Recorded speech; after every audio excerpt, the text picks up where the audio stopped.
আমরা এখন রয়েছি সার্কেল 2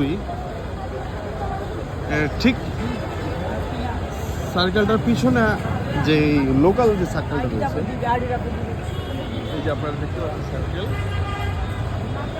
সার্কেলের পিছনে লোকাল সার্কেল, এইখানে যে রাস্তাটা রয়েছে লোকাল, এই রাস্তার দুপাশেই যারা স্ট্রিট ফুড লাভার রয়েছে তারা এখানে চলে এসেছে।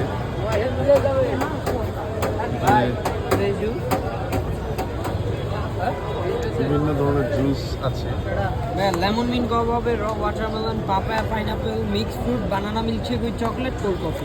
ওয়ান্ডারফুল ভ্যারাইটিস কালেকশন রয়েছে তাদের। তো এছাড়া আপনারা থাই মোমো দেখতে পাচ্ছেন, এবং যে সুলতানি কাবাব, টার্কিশ কাবাব, আর আমাদের সবার প্রিয় ঝালমুড়ি তো রয়েছেই। রংপুর কনফেকশনারি, এখানে ফলের জুস রয়েছে, কফি আছে। আর একটা বিল্ডিং দেখছি কনকর্ড সেন্টার। এখানে বাংলাদেশের যে বিষয়টা, আমাদের দেশের যে যুব সমাজ রয়েছে তারা চাকরি বঞ্চিত বেশিরভাগ, কারণ তাদের গভর্নমেন্ট চাকরিগুলো টাকার বিনিময়ে যারা সরকারি আমলা রয়েছেন দুর্নীতিগ্রস্ত, বিশেষণ দিতে হবে দুর্নীতিগ্রস্ত আমলা, তারা টাকার বিনিময়ে তাদের চাকরিগুলোকে বিক্রি করে দিচ্ছে আজে বাজে যারা অযোগ্য তাদের কাছে।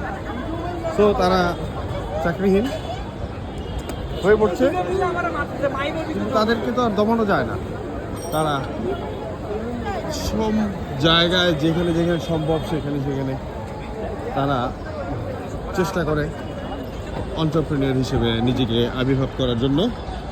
আর এই কারণেই স্ট্রিট ফুডের যেই বিজনেস সেটা গ্রো আপ করেছে বাংলাদেশে।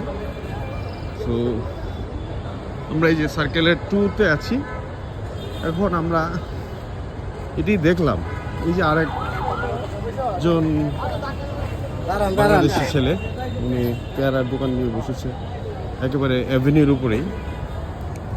হয়তো উনি ব্যবসা করছেন তার পারিবারিক একটা উন্নয়নের জন্য। Very nice. অলসো তার চাকরিটা হয়তো খেয়ে ফেলছে দুর্নীতিগ্রস্ত সমাজ, আমাদের দেশের অ্যালিটস, তারা এইভাবেই গরিব মানুষের, গরিব নয় সাধারণ মানুষের রক্ত চুষে তারা অ্যালিটস হয়েছে, দুর্নীতিগ্রস্ত। সবার আগে বিশেষণ দিতে হবে দুর্নীতিগ্রস্ত, হচ্ছে বিষয়। ওকে, আবার দেখা হবে, ধন্যবাদ।